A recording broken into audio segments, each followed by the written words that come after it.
No es muy popular en nuestra época de la ciencia moderna creer en la existencia del diablo, y por eso mucha gente no lo acepta como una realidad.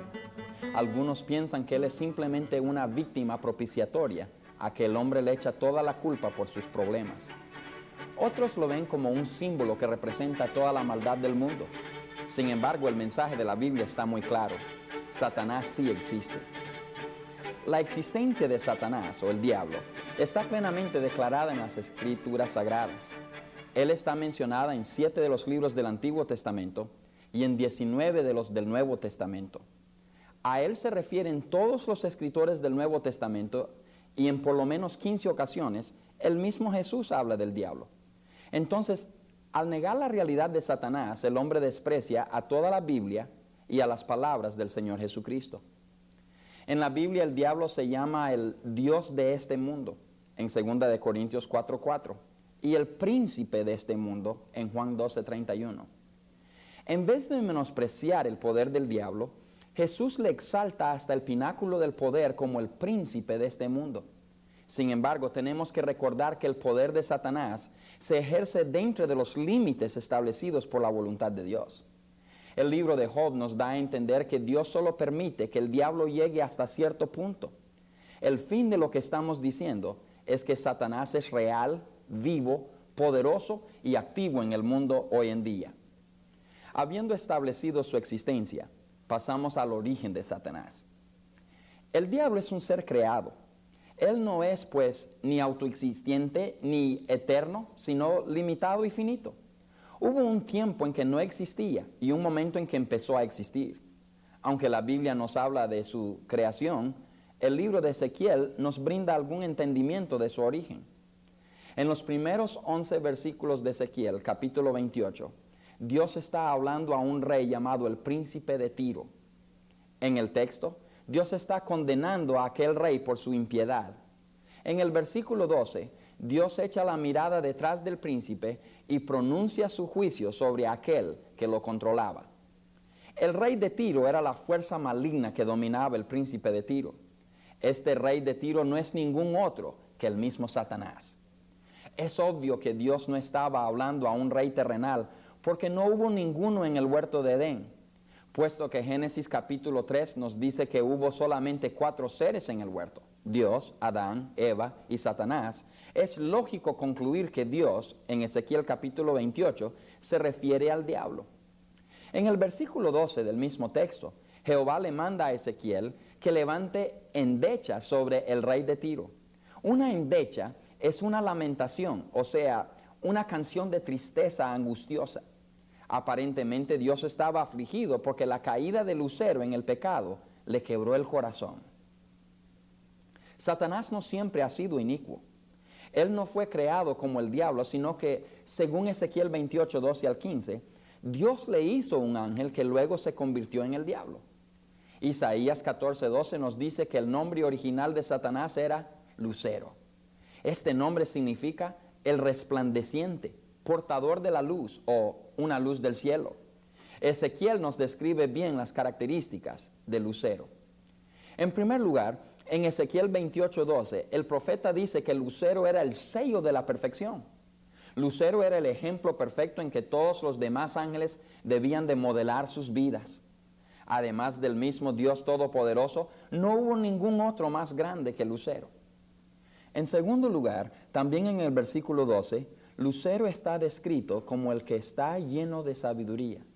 Suponemos que él era la más sabia de todas las criaturas que Dios había hecho. En tercer lugar, el versículo 12 sigue definiendo a Lucero por decirnos que él era el acabado de hermosura. Esto nos da a entender que Lucero era el más bello de todo lo que Jehová había creado. En el versículo 13, la hermosura de este ángel se caracteriza como toda piedra preciosa. Hay que recordar aquí que las joyas en sí no son tan hermosas si no reflejan la luz ajena. La hermosura de Lucero se originó en su capacidad para reflejar la luz de la gloria de Dios.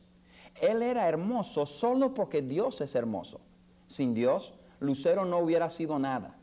Uno de los errores de Lucero fue creer que su belleza era propia, cuando en realidad le fue prestada por Dios. En cuarto lugar, En el versículo 13, se dice de Lucero que tenía una gran habilidad musical. Por la apariencia de las palabras tamboriles y flautas, vemos que él, de alguna forma, hizo música para honrar y glorificar a Dios. Muchos eruditos bíblicos dicen que Lucero era el director del coro celestial. En el versículo 14, en quinto lugar, Ezequiel le llama a Lucero querubín grande, protector. Un querubín es un ángel muy especial que siempre mira hacia el trono de Jehová y guarda la santidad del omnipotente Creador. Lucero era uno de los ángeles con el gran privilegio de permanecer en la misma presencia de Dios. El término grande quiere decir que Lucero tenía el mando sobre todos sus compañeros y que era el segundo en autoridad después del Padre Celestial. En sexto lugar, y finalmente, Ezequiel dice también que Lucero moraba en el santo monte de Dios. Él tenía acceso total a la corte real y a la presencia del supremo y soberano Dios. Originalmente Satanás fue creado por Jehová como un ángel increíblemente maravilloso. Además de su origen, vamos a hablar del orgullo de Satanás. Para mí es muy difícil comprender cómo una persona con tanta sabiduría, hermosura, talento, autoridad, riquezas y grandes privilegios podría desear aún más. Lucero lo tenía todo, pero Dios nos ha creado a todos, hombres y ángeles, con la capacidad de ejercer la libre voluntad. Por una decisión propia, Lucero echó a perder toda la supremacía y dignidad que disfrutaba como el primer ángel del cielo. El resplandeciente se convirtió en el príncipe de las tinieblas. En algún tiempo antes de la caída del hombre en el pecado, Lucero optó en pro de sí mismo, pero en contra de Jehová Dios. Isaías, Ezequiel y Pablo nos explican que Lucero se rebeló contra su Creador porque su corazón se llenó de orgullo. De hecho, en Isaías 14, 13 y 14, Dios expone los mismos pensamientos de Lucero en el momento de su sedición. Tú que decías en tu corazón, subiré al cielo, en lo alto, junto a las estrellas de Dios. Levantaré mi trono y en el monte del testimonio me sentaré. A los lados del norte, sobre las alturas de las nubes subiré y seré semejante al Altísimo. En este pasaje se encuentran 5 declaraciones de Lucero. Vemos que hubo un gran conflicto entre la voluntad de él y la de Dios. Lucero había decidido que ya no iba a someterse a la autoridad de Jehová. Note los 5 afirmaciones de Lucero. En primer lugar, en el versículo 13 dice, subiré al cielo. Puesto que Lucero ya tenía libre acceso a la presencia de Dios, sabemos que su intención no era visitar, sino ocupar el trono del Señor como si fuera su derecho legítimo. La criatura deseaba expulsar al Creador. Lucero quería que le adorara a él toda la creación de Dios. En segundo lugar, también en el versículo 13, Lucero proclama, junto a las estrellas de Dios levantaré mi trono. Las estrellas de Dios son los ángeles. Aunque Lucero ya tuvo autoridad sobre todo el ejército angélico, su poder le fue dado por Dios. Lucero se jactó de que reinaría sobre los ángeles por un poder propio, independiente de Dios. Lucero quería también que los ángeles le adoraran a él en lugar de adorar a Dios.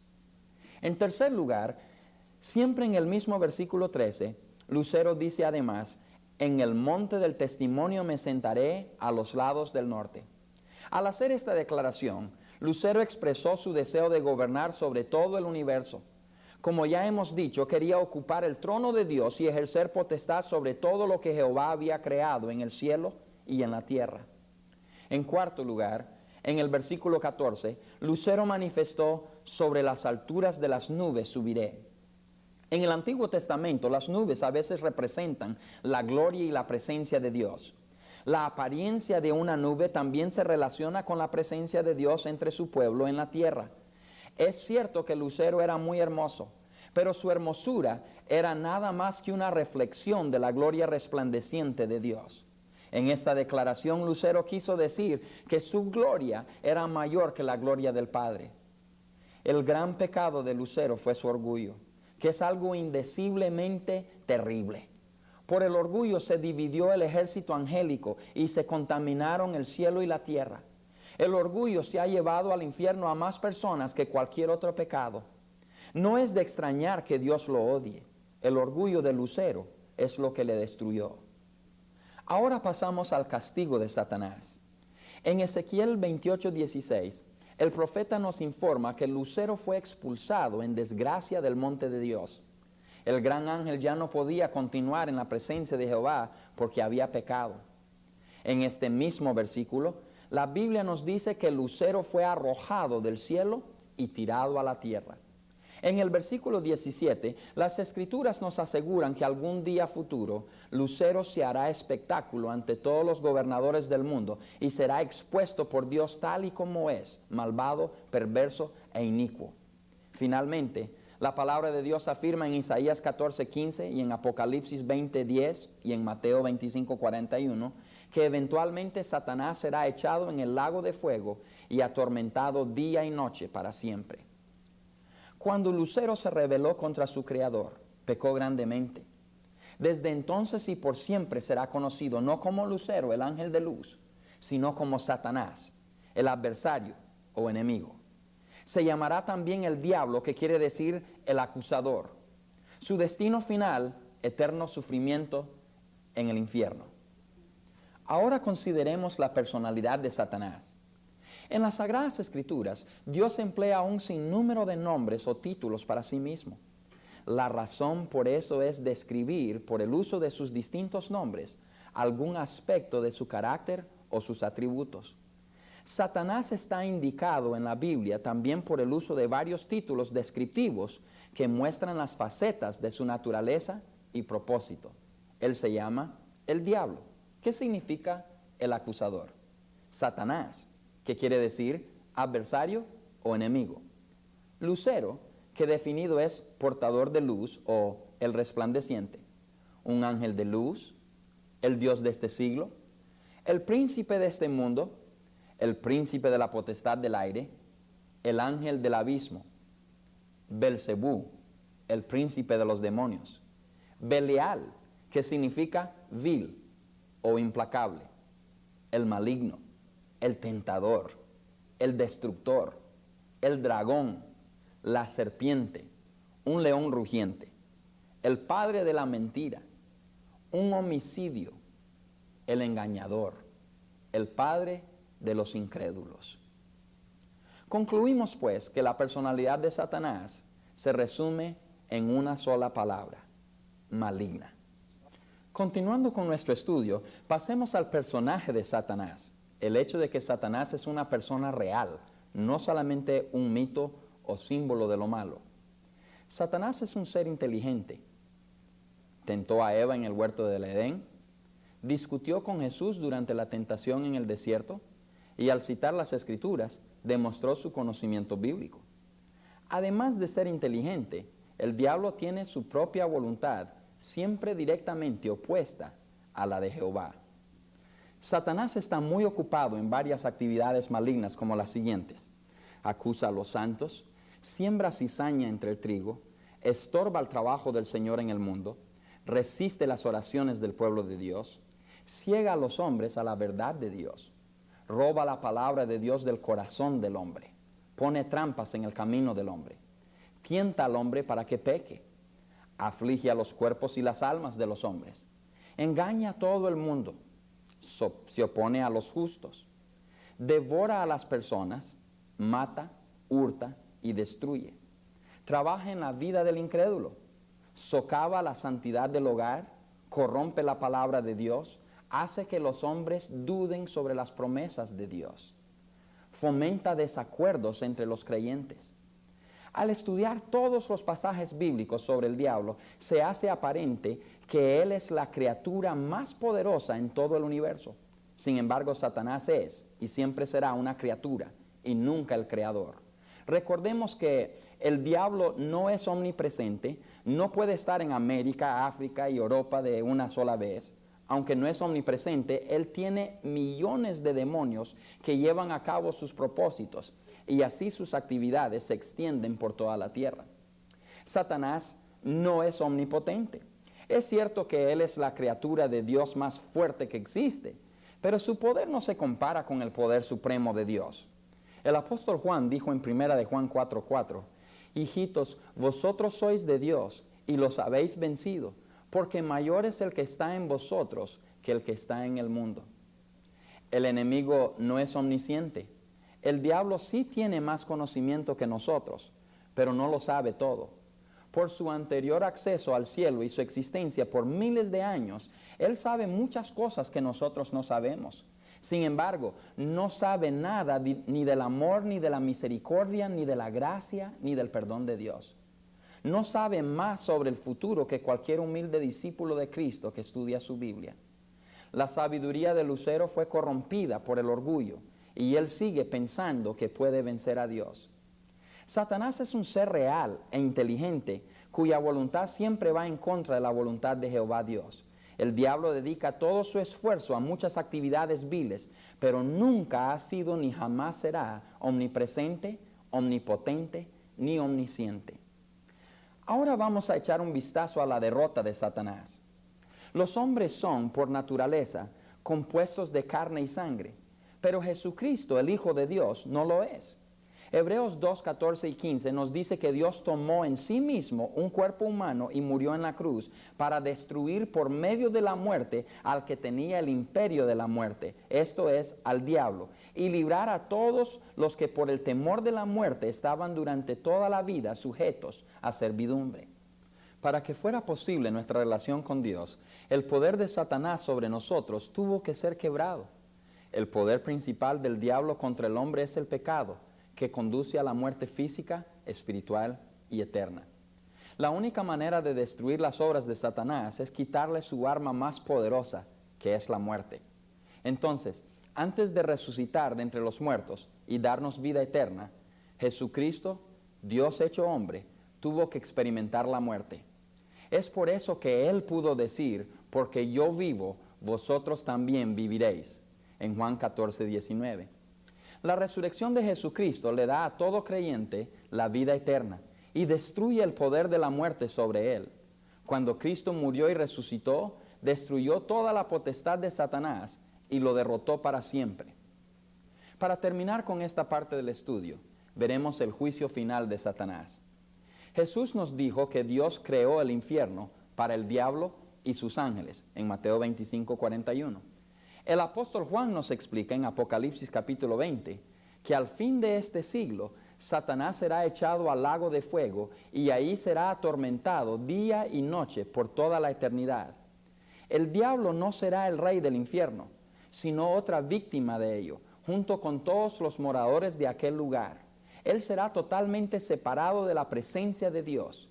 Este es el destino final de Satanás, sus demonios y todos los que se rebelan contra el señorío de Jesucristo.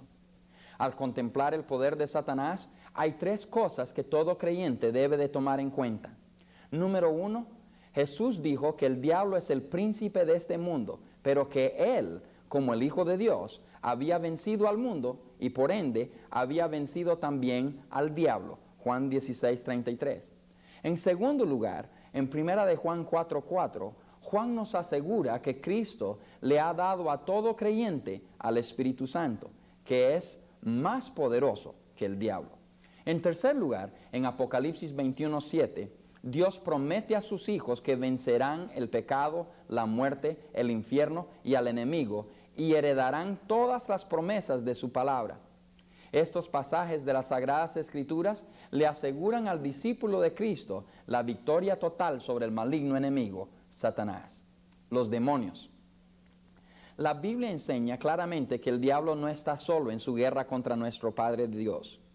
Cuando el orgullo llenó el corazón de Lucero y él se entregó al pecado, un gran número de los ángeles se unieron a él en plena rebelión contra el Creador. Según Apocalipsis 12:4, quizá la tercera parte de los seres celestiales no guardaron su dignidad. Estos ángeles caídos ahora son demonios y le sirven voluntariamente a Satanás. La realidad de su existencia. Así como la Biblia declara la existencia del diablo, también afirma que son reales los demonios. Las Escrituras nos dan de entender que hay tres clases de demonios. En primer lugar, huestes de demonios que están libres y le sirven a Satanás. El Nuevo Testamento presenta mucha evidencia para la realidad de los demonios. Satanás y sus ángeles malignos se opusieron al ministerio de Jesús en cada oportunidad. Cristo le dio a sus discípulos autoridad para echar fuera a los demonios y Él mismo los expulsó, según Mateo 10:1 y Mateo 15, 22 al 28. Según Lucas 10, 17 y 18, Jesús consideró que un conflicto con algún demonio es igual a un enfrentamiento con el mismo diablo. En segundo lugar, algunos demonios están encarcelados temporalmente en el abismo. El abismo es, al parecer, una prisión temporal para espíritus malignos demasiado depravados y destructores para ser dejados libres para andar en el mundo.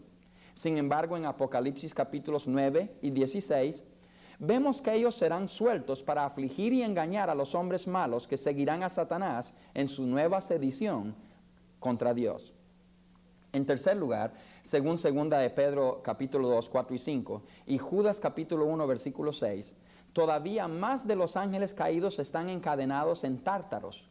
Algunos eruditos bíblicos son de la hipótesis que estos demonios son los llamados hijos de Dios de Génesis capítulo 6, que cohabitaron con mujeres creando el caos moral que finalmente dio lugar al diluvio. Aparentemente el pecado de estos fue tan grave que Dios lo vio necesario encarcelarlos en Tártaros en lugar de la prisión normal de los demonios, el abismo. Está bien claro que según la palabra de Dios, los demonios sí existen. Las características de los demonios. En primer lugar, fueron creados por Dios. En segundo lugar, son espíritus, pero pueden poseer los cuerpos de hombres y animales. En tercer lugar, originalmente eran espíritus buenos. En cuarto lugar, le siguieron a Satanás en la rebelión contra Dios. En quinto lugar, a causa de dicha rebelión, ahora son espíritus malignos descritos en la Biblia como malvados, perversos e inicuos, engañosos, destructivos, mentirosos, sensuales, codiciosos y corruptos. En sexto lugar, las palabras hebreas del Antiguo Testamento traducidas demonio los describe así: señores o gobernadores, cabríos, vaciedad, destrucción. En séptimo lugar, las palabras griegas del Nuevo Testamento los caracterizan como promotores de división, deidades falsas, espíritus malvados, ángeles. La naturaleza de los demonios es igual a la de Satanás, sumamente perversa. El intelecto de los demonios. En primer lugar, conocieron a Jesús, a Pablo, etc. En segundo lugar, saben cuál será su destino final. En tercer lugar, conocen el plan de salvación. En cuarto lugar, tienen su propia doctrina maligna. En quinto lugar, tienen su propio sistema de inmoralidad. Y en sexto lugar, pueden hablar. ¿Cuál es la actividad de los demonios? Intentan impedir el programa y el propósito de Dios. Quieren extender la autoridad de Satanás por toda la tierra. Causan enfermedades. Poseen los cuerpos de personas y pueden producir locura y la incapacidad de hablar, ceguera, parálisis, la incapacidad de oír, autodestrucción. Poseen los cuerpos de animales. Estorban el crecimiento espiritual de los cristianos. Mienten y promueven la falsa doctrina. Hacen milagros engañosos. La decisión de los demonios de rebelarse contra Dios es irrevocable y su condenación segura e inevitable. Según Mateo 25:41 y Apocalipsis 20:10, ellos permanecerán en el lago de fuego juntos con Satanás y el falso profeta por toda la eternidad. Pero, mientras tanto, el cristiano debe de mantener cierto respeto para el poder considerable de Satanás, pues, aunque sea un enemigo ya vencido por Cristo, sigue siendo muy peligroso. No debemos de olvidar jamás que podemos resistir al diablo y sus demonios solo por depender del poder del Cristo resucitado que vive en nuestros corazones.